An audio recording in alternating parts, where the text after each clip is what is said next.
कषाय सुना आपने? कषाय शब्द सुना है? क्रोध, मान, माया, लोभ, ठीक है। और जो छोटी कषाय है, हास्य, रति, अरति, शोक, भय, जुगुप्सा, स्त्रीवेद, पुरुषवेद और नपुंसक वेद है। 9 कषाय और 4 कषाय। 4 के 4 भेद होते हैं, दानुबंधी, अप्रत्याख्यान, प्रत्याख्यान और संजुलन। ये 4 भेद होते हैं। तो 4 के 4 भेद हुए तो ये 25 कषाय हो जाती है। कषाय का मतलब है कि आत्मा को मन के द्वारा बाहर ले जाना। कषाय का क्या मतलब है? आत्मा को मन के द्वारा बाहर ले जाना, मन का बाहर जाना, आत्मा में ना रहकर बाहर जाना। चाहे वो क्रोध में जा रहा हो, चाहे मान मायाचारी लोभ में जा रहा हो, चाहे वो हंसने में जा रहा हो, चाहे वो प्रेम में जा रहा हो, चाहे वो शोक में जा रहा हो, चाहे वो भय में जा रहा हो, चाहे वो स्त्री वेद, पुरुष वेद, नपुंसक वेद में जा रहा हो अथवा घृणा में जा रहा हो। कारण कुछ भी हो सकता है। आत्मा अपने घर से निकलकर बाहर चली गई, इसलिए इसको कहा है कषाय। क्या कहा है? कषाय। कषाय के माध्यम से आत्मा को दुख की प्राप्ति होती है। इन सारी कषायों को 2 में समाहित कर दिया है। जैसे क्रोध है, द्वेष में आ गया, लोभ है, राग में आ गया, माया है, राग में आ गई, मान है तो मान द्वेष में भी हो सकता है यदि उल्टा फल दे रहा हो तो, और नहीं तो अच्छा लग रहा है तो राग में है। दूसरों का अच्छा नहीं लगता और अपना अच्छा लगता है। दूसरे यदि मान कषाय दिखाए, अपनी अपनी बड़ाई करे, अपनी अपनी प्रशंसा करे, अपना अपना रुतबा दिखाए तो अच्छा नहीं लगता है, लेकिन अपन अपना दिखाते हैं तो अच्छा लगता है। तो इन सारी कषायों को समाहित कर दिया है 2 में, राग और द्वेष। इनका निचोड़ निकाला जाए तो 2 निकलेगा। क्या निकलेगा? राग और द्वेष। इन 2 से अलावा आत्मा बाहर जाता है ही नहीं। या तो राग में बाहर जाएगा या द्वेष में बाहर जाएगा। तो राग बुरा है कि द्वेष बुरा है?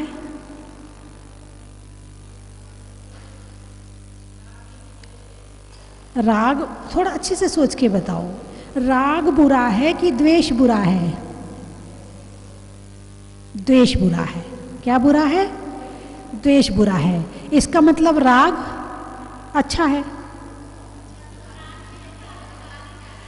इसका मतलब राग अच्छा है। भाई द्वेष बुरा है, अच्छा दुश्मन अच्छा कि मित्र अच्छा? मित्र अच्छा या दुश्मन अच्छा? मित्र अच्छा होगा। राग अच्छा कि द्वेष अच्छा?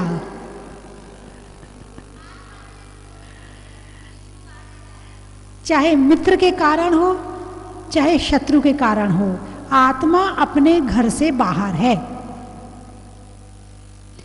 मित्र से राग में है और शत्रु से द्वेष में है। मित्र की भी चिंता करती है। यदि घनिष्ठ मित्र है, उसके खाने की चिंता करेगी, उसके पीने की चिंता करेगी, उसके सोने की चिंता करेगी, उसकी हर बात की चिंता करेगी। और द्वेष जिससे है शत्रु, उसकी भी चिंता करेगी। अरे बोलिए ना, शत्रु की चिंता टेंशन होती कि नहीं होती? और मित्र की टेंशन होती कि नहीं होती? एक की टेंशन अच्छी लग रही है और एक की टेंशन बुरी लग रही। अंतर इतना है, लेकिन टेंशन तो दोनों में है। टेंशन तो बात बड़ी गहराई की है, लेकिन समझना जरूरी है। यदि ये बात समझ में आ गई तो सच्चा धर्म समझ में आ जाएगा। तो एक में राग में मन बाहर जा रहा है, एक में द्वेष में मन जा रहा है, लेकिन जा तो दोनों में रहा है। जैसे घर में बच्चा है, बच्चा चाहे लड़ने को जाए शत्रु से मिलने के लिए, बच्चा चाहे मित्र से मिलने के लिए जाए, जा तो घर से बाहर रहा है।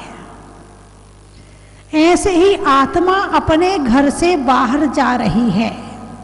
दूसरी बात, भगवान को वीतरागी कहा जाता है।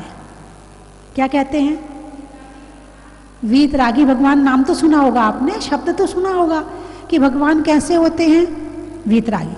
भगवान के 3 गुण हैं, वीतराग, सर्वज्ञ और हितोपदेश। सबसे पहला गुण क्या है उनका? वीतराग। जिनका राग बीत गया वो वीतराग। वीतराग शब्द का अर्थ निकालो, शब्द में ही अर्थ छुपा हुआ है। वीत राग, जिनका राग बीत गया है वो वीतराग। तो भगवान ने राग छोड़ा कि द्वेष छोड़ा?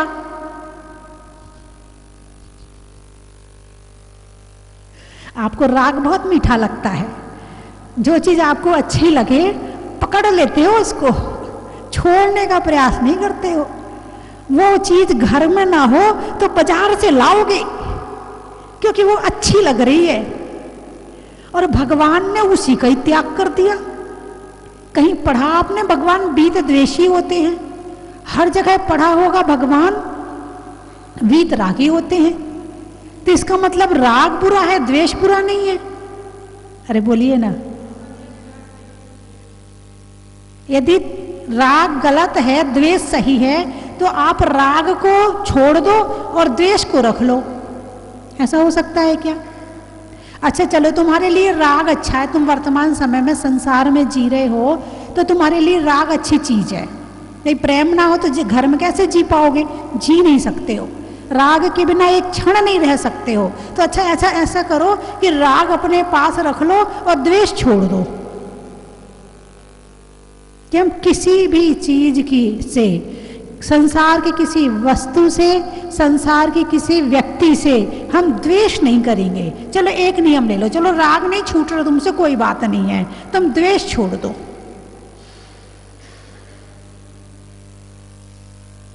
चिंतन की गहराई में जाना जरूरी है, और गहराई में जाने के लिए सामायिक करना जरूरी है, और सामायिक के लिए ध्यान करना जरूरी है। और जब तक ध्यान में नहीं जाओगे तब तक अंदर का मक्खन निकल के आने वाला नहीं है। अब मैंने आपसे कहा कि आप राग रख लीजिए, द्वेष छोड़ दीजिए। भगवान वीत रागी हैं, उन्होंने राग छोड़ा है, तो क्या उन्होंने द्वेष नहीं छोड़ा? जहां राग नहीं है वहां द्वेष भी नहीं है, और जहां राग है वहां द्वेष भी है। ये दोनों साथी हैं, ये अलग अलग नहीं रहते हैं, ये एक साथ रहते हैं। यदि राग होगा तो द्वेष होगा। एक व्यक्ति कहता, अरे मुझे मीठा तो बहुत पसंद है, बहुत पसंद है। दूसरा कहेगा मुझे नमकीन बहुत पसंद है।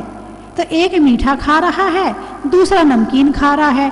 अब दोनों एक दूसरे से कहते हैं, तू इतना मीठा खा कैसे लेता है? उसको द्वेष है, उसको मीठे से द्वेष है, और दूसरे को नमकीन से द्वेष है। तो इतना नमकीन कैसे खा लेता है? कितना बुरा लगता है नमकीन।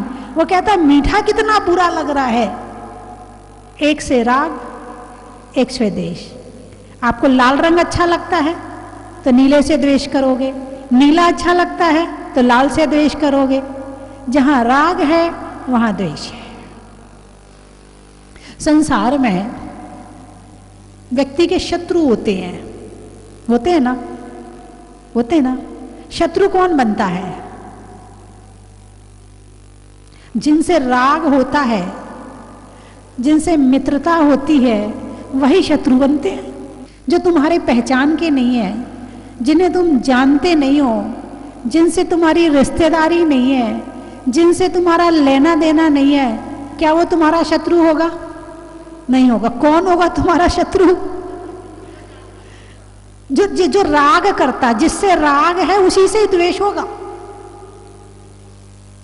और जितना ज्यादा राग होगा उतना ही ज्यादा द्वेष होगा। जो जान दे सकता है वो जान ले भी सकता है। ये राग की गहराई है। जितनी राग में गहराई होगी उतनी द्वेष में गहराई होगी। तो भगवान वीतरागी बने हैं। जहां राग नहीं वहां द्वेष भी नहीं है। और संसार किसका झूला झूल रहा है? राग और द्वेष का। कभी राग में जाता है, कभी द्वेष में जाता है, कभी राग में जाता है, कभी द्वेष में जाता है। दिन भर राग और द्वेष, राग और द्वेष, राग और द्वेष। और धर्म किसकी साधना करना सिखाता है? यदि राग की साधना कर लो तो द्वेष अपने आप चला जाएगा, और यदि द्वेष की साधना कर लो तो राग अपने आप चला जाएगा। लोग कहते हैं अरे वो रिश्तेदार हमारे बहुत अच्छे थे, मगर हम दोनों के बीच में जब से लड़ाई हुई है तब से तो हम लोगों का संबंध खत्म हो गया। क्या कहते हो? संबंध खत्म हो गया। ऐसे ही बोलते ना?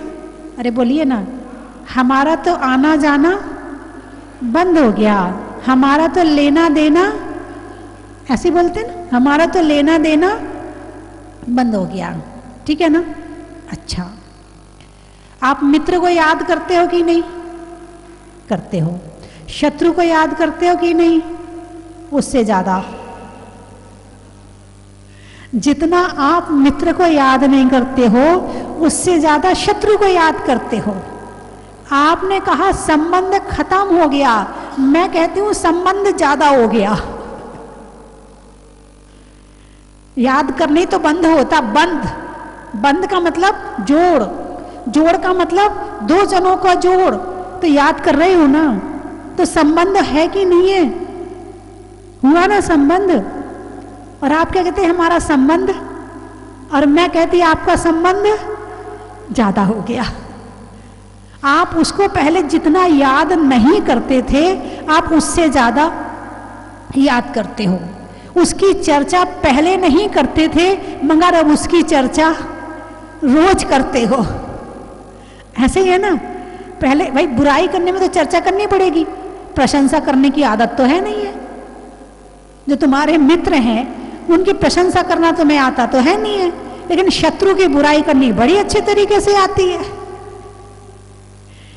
तो जितनी चर्चा आप मित्र की नहीं करते हो उतनी चर्चा आप शत्रु की करते हो। तो दिन भर किसके झूला झूल रहे हो? राग और द्वेष का। तो संबंध खत्म नहीं हुआ। आपने कहा हमारा आना जाना बंद हो गया। क्या हो गया? आना जाना बंद हो गया। मैं कह रही आपका आना जाना पहले से ज्यादा हो गया। पहले आपका मन उनके घर में कम जाता था और आपका मन अब ज्यादा जाता है। तो आना जाना बंद हुआ या ज्यादा हो गया? भाई शरीर ही तो नहीं जा रहा, शरीर ही तो नहीं जा रहा, मन ही तो जा रहा है। जब वो तुम्हारा मित्र था तो जब मन कहता था कि मित्र के घर जाना है तभी तो शरीर जाता था।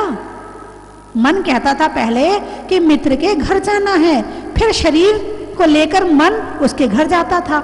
अब शरीर तो यही है, मन चला गया तो गए कि नहीं गए? अरे बोलिए ना। उसके घर के कमरे दिख रहे कि नहीं दिख रहे? उसकी शक्ल दिख रही कि नहीं दिख रही है? वो याद आ रहा है कि नहीं आ रहा है? मतलब राग से ज्यादा संबंध द्वेष में हो गया। अब मैंने आपसे कहा कि आप एक चीज छोड़ दो, या तो राग छोड़ दो या द्वेष छोड़ दो।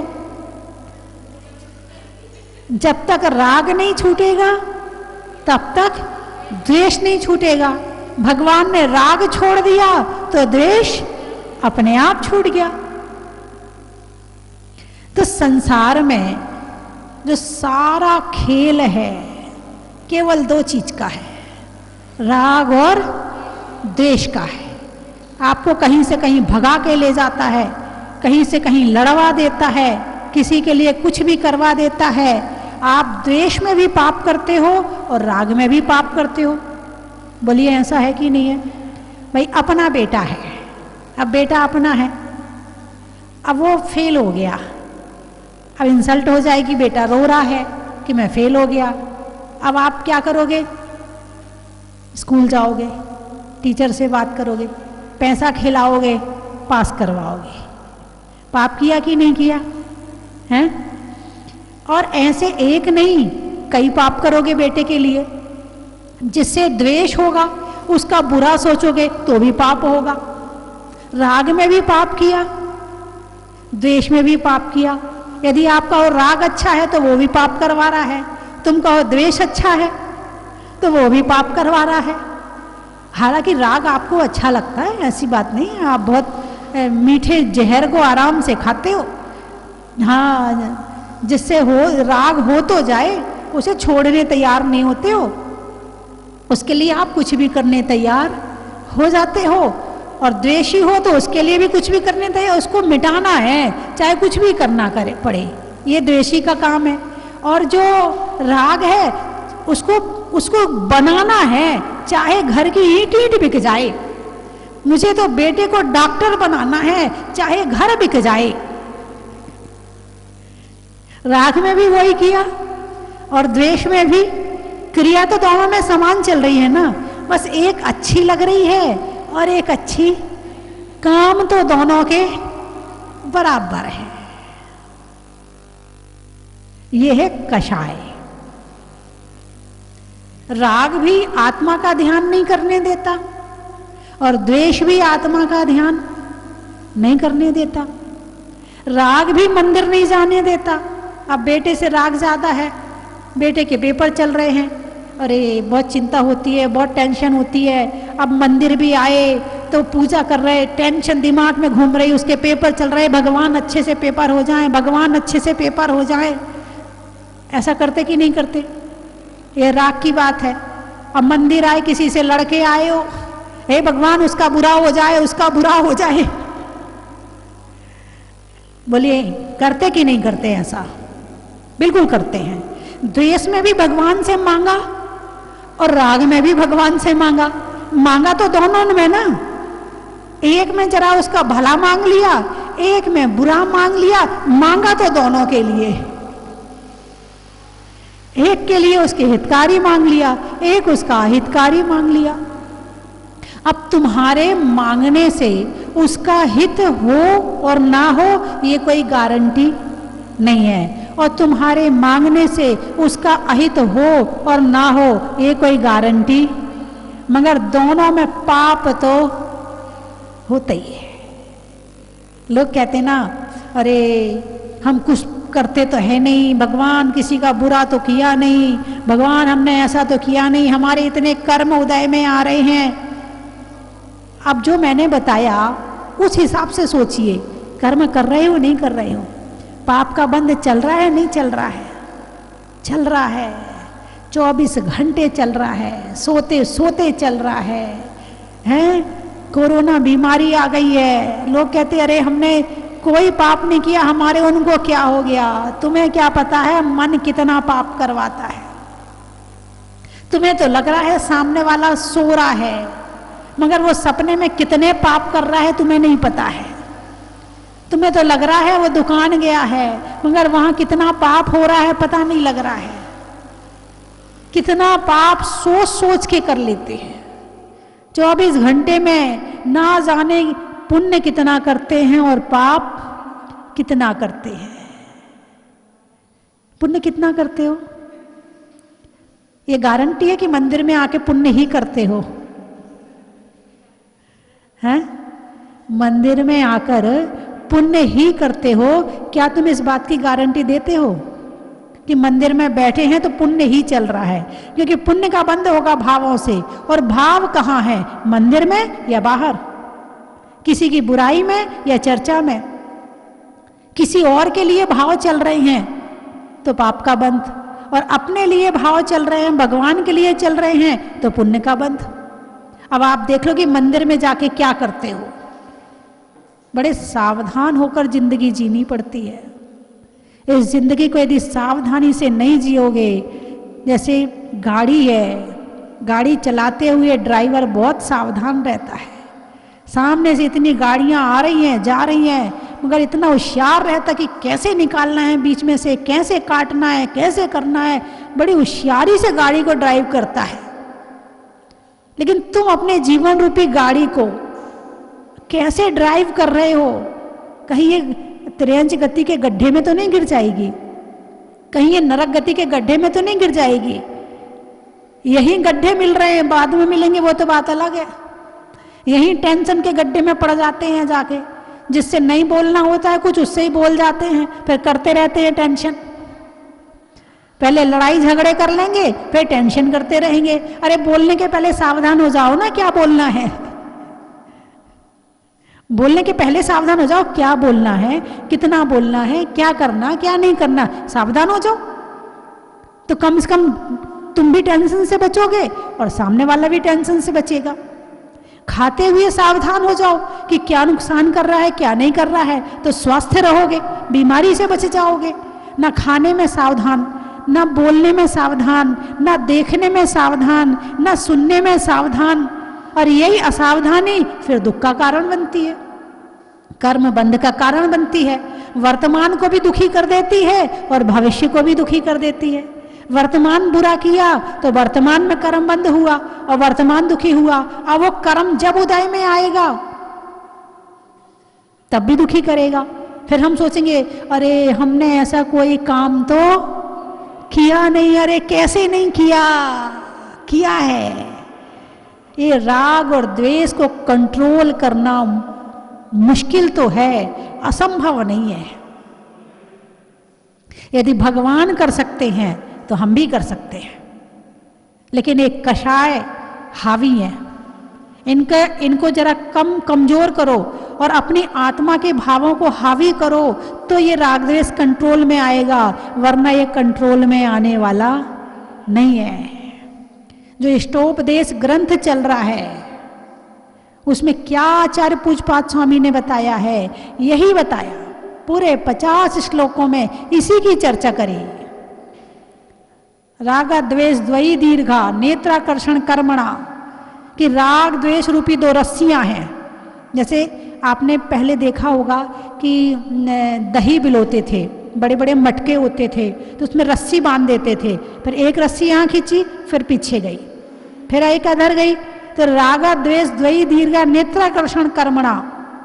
ऐसे राग और द्वेष की रस्सी है, एक रस्सी आती है तो एक पीछे चली जाती है, एक आती है तो एक पीछे, लेकिन ये खत्म नहीं होती है, ये चलती रहती है और इससे कर्मों को हम आकर्षित करते रहते हैं। जो चीज हमारे हाथ में नहीं है हम उसके पीछे भी भावों को खराब करते रहते हैं। जो चीज हमारे हाथ में नहीं है, सामने वाला हमारे हाथ में है क्या? हमारा शरीर हमारे हाथ में है क्या? तुम चाहो कि तुम्हारे बाल सफेद ना हो, बोलिए हो सकता है? हो जाएगा? ऐसा नहीं होगा। अच्छा, भगवान मुझे बुढ़ापा ना आए, पूजा करो भगवान मुझे बुढ़ापा ना आए, मुझे बुढ़ापा ना आए, आएगा?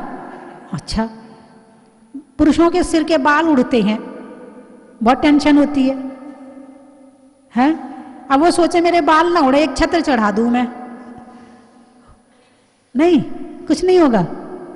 मतलब तुम्हारे बाल, तुम्हारे पूरा शरीर तो छोड़ो, केवल सिर के बाल भी तुम्हारे हाथ में नहीं है, आंख तुम्हारे हाथ में नहीं है, आंख का देखना तुम्हारे हाथ में है, मगर आंख तुम्हारे हाथ में, तुम्हें कितना मोबाइल देखना है, क्या देखना है, कैसे देखना है, ये तुम्हारे हाथ में है। तुम क्या देखना चाहते हो, क्या नहीं देखना चाहते हो, ये तुम्हारे हाथ में है, मगर आंख तुम्हारे हाथ में नहीं है, हाथ तुम्हारे हाथ में नहीं है, पैर तुम्हारे हाथ में नहीं है। अभी तो जो मैं अभी जहाजपुर से मैंने बिहार किया, क्या किया? बिहार किया। कहाँ जाना है? जयपुर जाना है। पहुंच पाई? नहीं पहुंच पाई। क्यों? मेरे हाथ में नहीं था।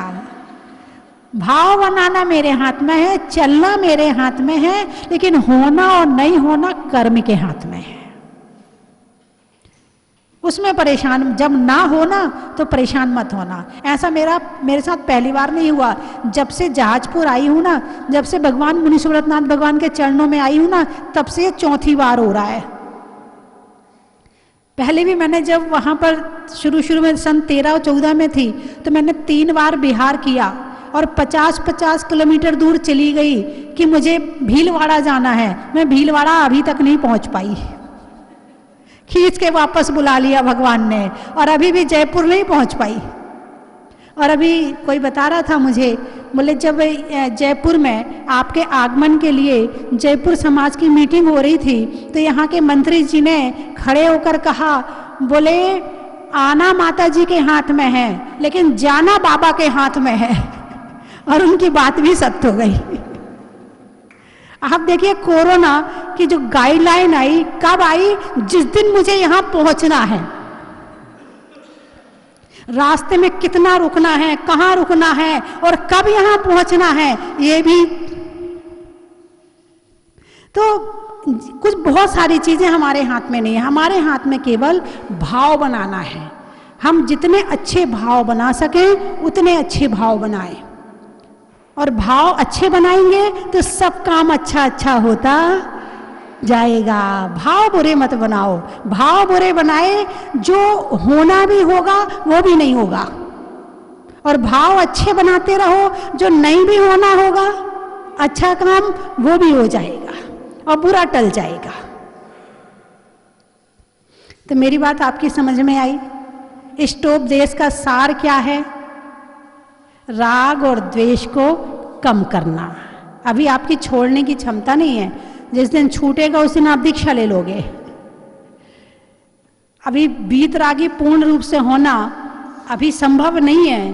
वीतरागी होने के लिए बहुत आगे की बात है। अभी आप पहले गुण स्थान से चौथे में आ जाओ। कम से कम इतना ज्ञान हो जाए कि शरीर अलग है और आत्मा अलग है। इतना ही ज्ञान हो जाए, ये भी बहुत बड़ी बात हो जाएगी। और दिन में 2-4 बार ही याद आ जाए कि शरीर अलग है और आत्मा अलग है, ये ज्ञान हो जाए थोड़ा सा, बस आपका जीवन जीना सार्थक हो जाएगा। तो मेरी बात आपकी समझ में आ गई है? अब बताओ, राग छोड़ोगे कि द्वेष छोड़ोगे? राग छोड़ लो, द्वेष अपने आप छूट जाएगा। है ये अच्छा है, ये अच्छा। एक 24 घंटे के लिए एक नियम ले लो कि मैं किसी भी वस्तु को के प्रति राग नहीं करूंगी। भोजन करना कर लेना, मगर ये मत सोचना कि ये बढ़िया है, और ये मत सोचना कि ये खराब है, इसमें नमक कम है, तूने ये कैसा खाना बनाया है, तुझे नमक डालना भी नहीं आता, ये ज़्यादा डाल दिया है। ये मत करना। भोजन मिला है कर लो, कपड़े मिले हैं पहन लो, जो भी चीज़ मिली है, मोबाइल मिला है, राग द्वेष बुरा है अच्छा है नहीं, जैसा है वैसा है, जो है सो है। आचार्य विशुद्ध सागर जी कहते हैं ना, जो है सो है। हमारे राग और द्वेष करने से वो ना घट जाएगा ना बढ़ जाएगा, जो है सो है। चलिए मैं 3 चीजें बोलूंगी, आपको कहना बड़ा ही। मन को मोड़ने का, पर्वत को तोड़ने का, राग और द्वेष को छोड़ने का। चलने में पाथ का, मित्रों में साथ का, तीर्थंकरों में मुनि सुब्रत नाथ का, शरीर में कान का, रहने में मकान का, और पदम प्रभु के पदम प्रभु भगवान का। अच्छा, आज सारे यहीं के हैं क्या? राजस्थान में तो बैठे हैं। पाड़वा, अच्छा। गर्मी में हवा का, बीमार में दवा का, और आने वालों में पाड़वा का। जोटवाड़ा, अच्छा। जनवरी में जाड़ा का, महिलाओं में कड़ा का, और आने वालों में जोटवाड़ा का। घर में दादा का, करने में वादा का, और आने वाले में लोहरदा का। ये वो है जो जहाजपुर में आए हैं। प्रभु की मूरत का, मनुष्यों की जरूरत का और आने वालों में सूरत का, आम की बौर का, नेता के दौर का और आने वालों में इंदौर का, पक्षियों में शुतुरमुर्ग का, गणित में वर्ग का और आने वालों में दुर्ग का, गाने में सुर का, नृत्य में नूपुर का, आने वालों में जयपुर का, देवों में पारस देव का और हमारी नैया खेव का और आने वालों में ऋषभ देव का। हो गई? अच्छा, बोलिए 24वां भगवान की। हम नेमावर के पास लोहारदा गांव है, वहाँ से आए हैं और इंदौर से हमारी दीदी के पूरे परिवार, सास ससुर जी और सब आए हुए हैं।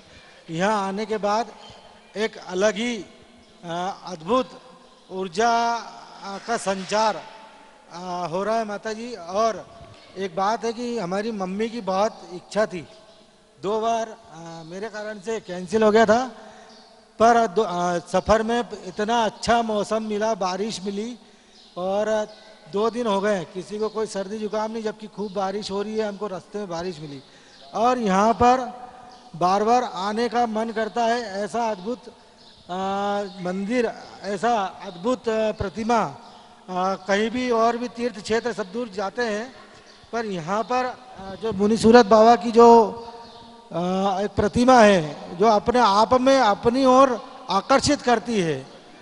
और हम भगवान जी से ये प्रार्थना करते हैं कि बार बार इस तीर्थ क्षेत्र पे आए, ऐसे ही अभिषेक और शांति धारा करने का हमें सौभाग्य मिलता रहे और आप सभी का आशीर्वाद मिलता रहे। सादर जय जिनेन्द्र, धन्यवाद। महीने पहले ही जहाजपुर आई थी और अचानक ही प्रोग्राम बना था, लेकिन उसके बाद मेरा मन करता है कि मैं बार बार आऊं और हम अभी भी हमारा अचानक प्रोग्राम बना और मुझे यहाँ आकर बहुत अच्छा लगता है। मतलब दिमाग में एक शांति और ऊर्जा प्रदान में होती है यहाँ पर आने के बाद। मंदिर में बैठने के बाद ऐसा लगता है कि बार बार भगवान की प्रतिमा को ही निहारते रहें। चलो रे चलो रे चलो, चन की थाल को सजाओ रे आज, रत्नों की थाल को भर लाओ रे आज। आओ आओ करे रे गुणगान आरती भगवन की, आओ आओ करे गुणगान आरती भगवन की। आओ आओ करे रे गुणगान आरती भगवन की।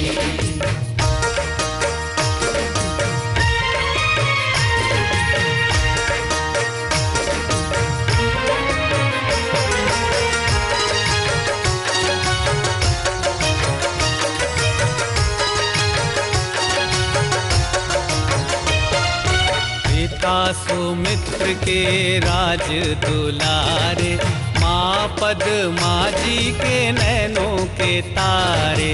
पिता सुमित्र के राज दुलारे, माँ पद्मा जी के नैनों के तारे। राजगृही में जन्म लियो आप, राजगृही में जन्म लियो आप। आओ आओ मनाए खुशी आज आरती भगवन की। आओ आओ करे गुणगान आरती भगवन की। आओ आओ करे गुणगान आरती भगवन की।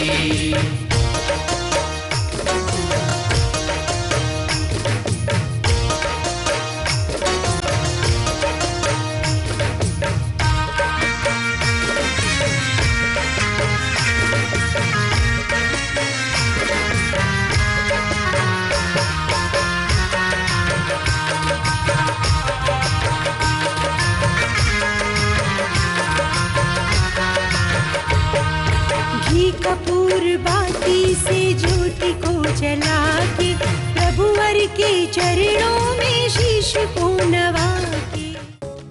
परम विदुषी लेखिका गणिनी आरिका रत्न श्री 105 स्वस्ति भूषण माता जी, जिन्होंने मात्र 20 वर्ष में 100 से भी अधिक किताबें लिखकर जैन समाज को अनूठा योगदान दिया है।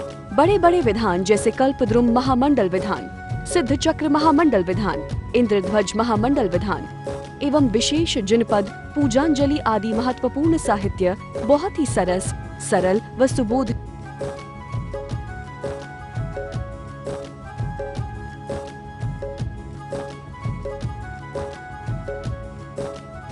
करने हेतु आज ही संपर्क करें। संपर्क सूत्र 7906062500 98683456768।